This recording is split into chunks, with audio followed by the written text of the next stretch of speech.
Bom dia pessoal, hoje o tema do vídeo é compostagem. Mostrar para vocês aqui como eu estou fazendo. Se você tem um método mais fácil, fica à vontade. As informações, as sugestões são todas bem-vindas. Primeiramente, o que é compostagem, né?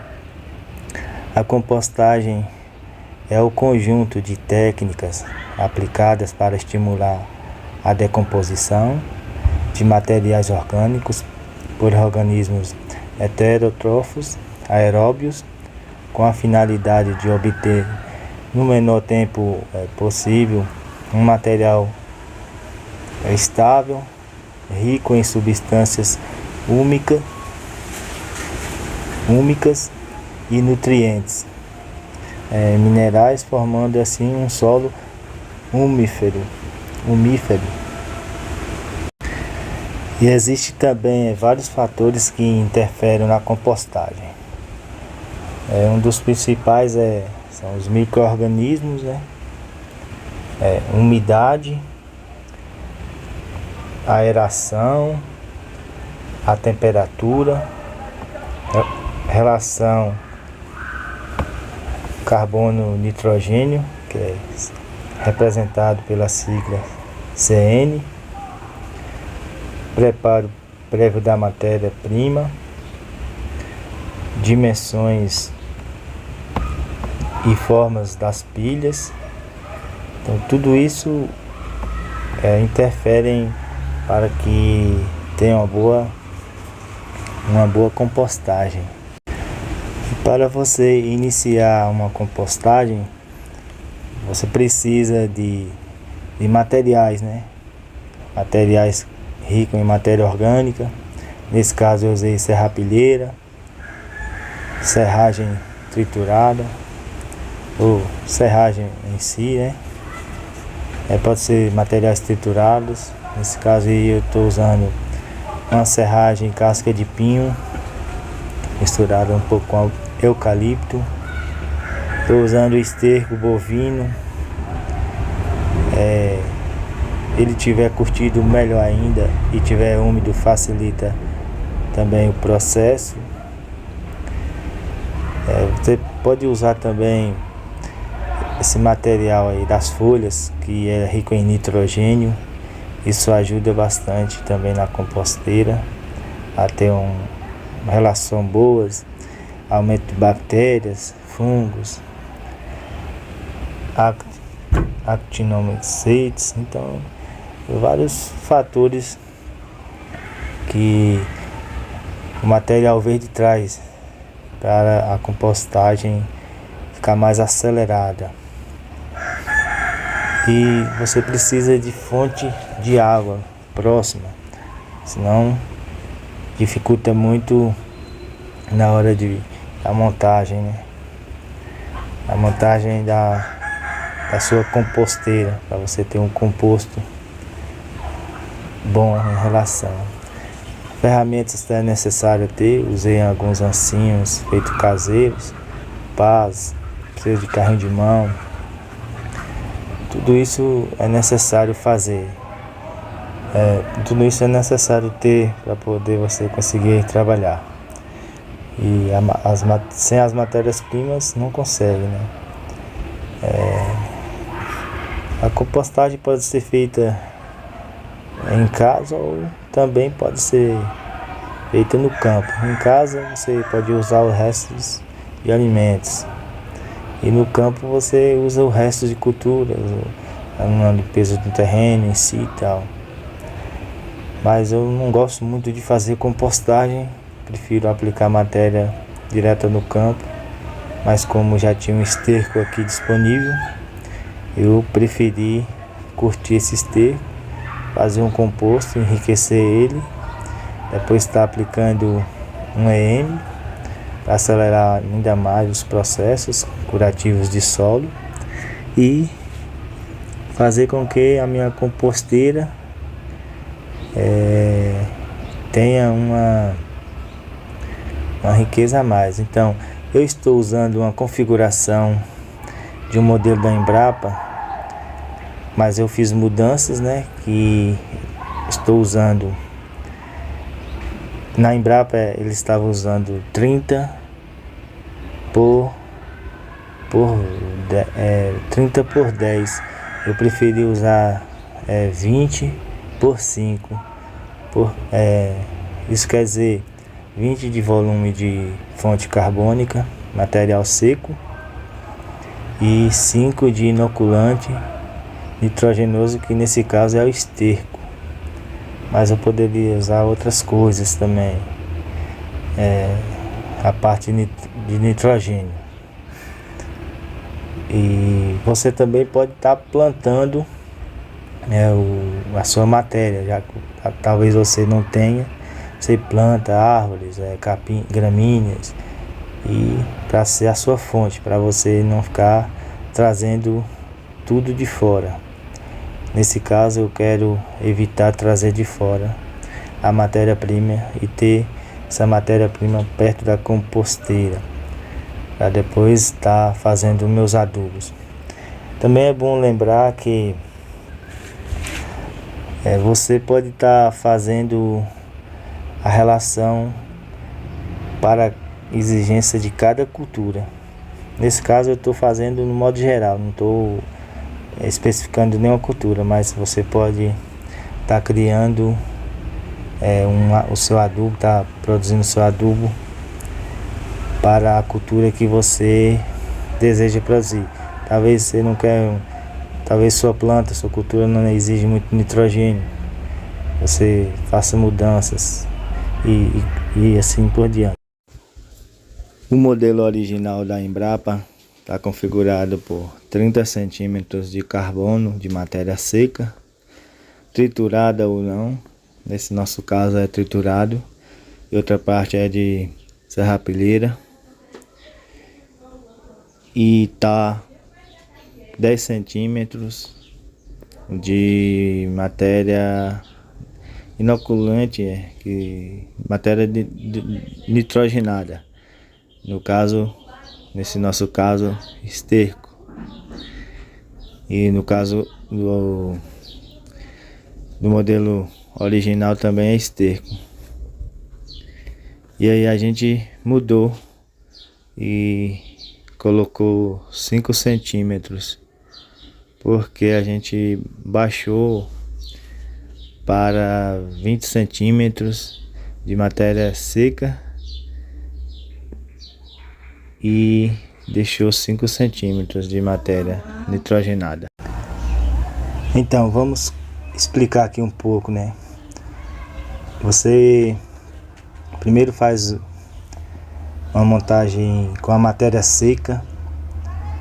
Eu coloquei a matéria mais grossa primeiro, que foi a serrapilheira, uma camada de 20 centímetros em média, e depois eu irriguei bem irrigado. Aí depois eu coloquei 5 centímetros uma camada de esterco e irriguei. E depois você começa a colocar uma camada do material triturado e irriga também. Aí você inicia o processo novamente assim, sempre montando e irrigando. Não é bom encharcar e também não pode deixar seco. Se encharcar, a relação CN não funciona, e se deixar seco vai proliferar fungos, que vai atrair um fungo branco que vai atrair insetos. Um deles é formiga, baratas e outros.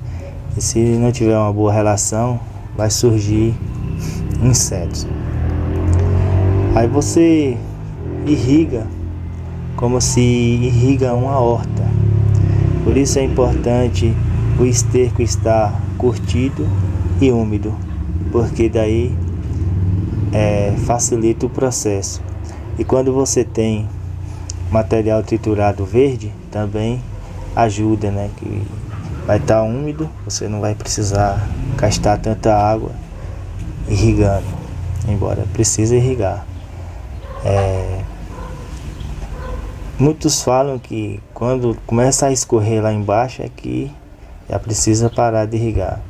Mas à medida que você vai molhando, você vai tendo uma percepção do quanto sua composteira necessita de água. É como eu falei, você vai percebendo, a própria imagem já vai mostrando os caminhos, né? Se necessita de muita água ou não. Você pode colocar a mão nesse esterco, tirar um pouco e apertar na mão para ver se ele vai escorrer ou se ele vai gotejar. Se ele escorrer no braço, é sinal de que ele está bastante encharcado, bastante úmido. E se ele sair uma gota, é porque ele está mais ou menos 50% de umidade. Então, como eu havia dito, né, você vai formando as camadas, como se faz um bolo recheado, aqueles bolos que fazia antigamente para aniversário, para festas. Aí você vai montando camada por camada, sempre na mesma ordem que começou, e vai fazendo a irrigação. E olha só como o material vai ficando. Ele vai ficando bem organizado. Aí basta você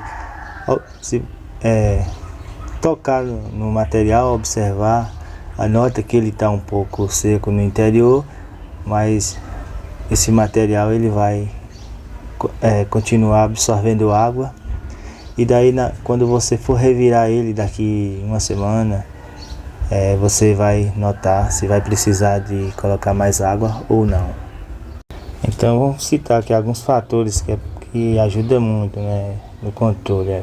O controle de umidade. A presença de água é fundamental para o bom desenvolvimento do processo. Entretanto, a escassez ou excesso de água pode desacelerar a compostagem. A aeração. A compostagem conduzida em ambiente aeróbio, além de mais rápida, não produz odores putrefatos, nem proliferação de mosca. A temperatura, o metabolismo exotérmico dos micro-organismos durante a fermentação aeróbia produz um rápido aquecimento da massa.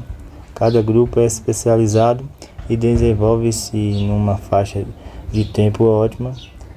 Promover condições para o estabelecimento da temperatura ótima para os micro-organismos é fundamental. A relação carbono-nitrogênio, muito importante, que é o CN. Os micro-organismos absorvem os elementos carbono e nitrogênio numa proporção ideal. O carbono é a fonte de energia para que o nitrogênio seja assimilado na estrutura.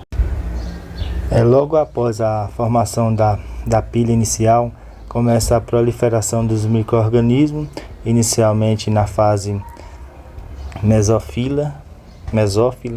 Predominam bactérias e fungos mesófilos, produtores de ácidos.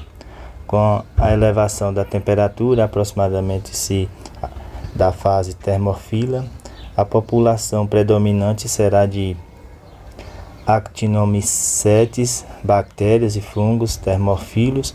O aumento da temperatura nessa fase, podendo superar 70 graus centígrados, é influenciado pela maior disponibilidade de oxigênio, promovida pelo revolvimento da pilha inicial.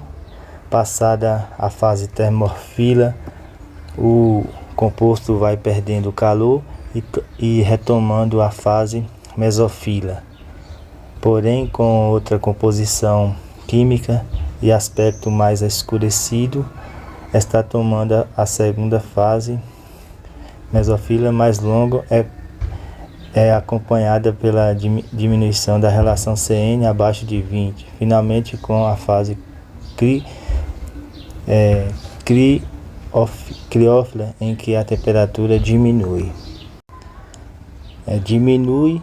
Podem ser encontrados protozoários, nematóides, formigas miriapódios, vermes e insetos.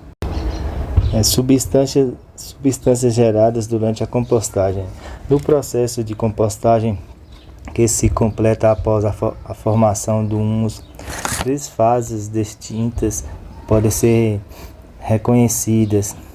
Uma, rápida decomposição de certos constituintes pelos micro-organismos. 2, síntese de novas substâncias criadas pelos micro-organismos. 3, formação de complexos resistentes em razão dos processos de condensação e polimerização. Resíduos vegetais e animais não são igualmente atacados nem se decompõem inteiramente de uma só vez. Seus diversos constituintes são decompostos em diferentes estágios, com diferentes intensidades e por diferentes populações de micro-organismos. Os açúcares, os amidos e as proteínas solúveis são decompostos em primeiro lugar. Então esse foi o vídeo da composteira e tem mais. Em breve a gente vai estar falando mais do assunto, eu acredito. Tchau.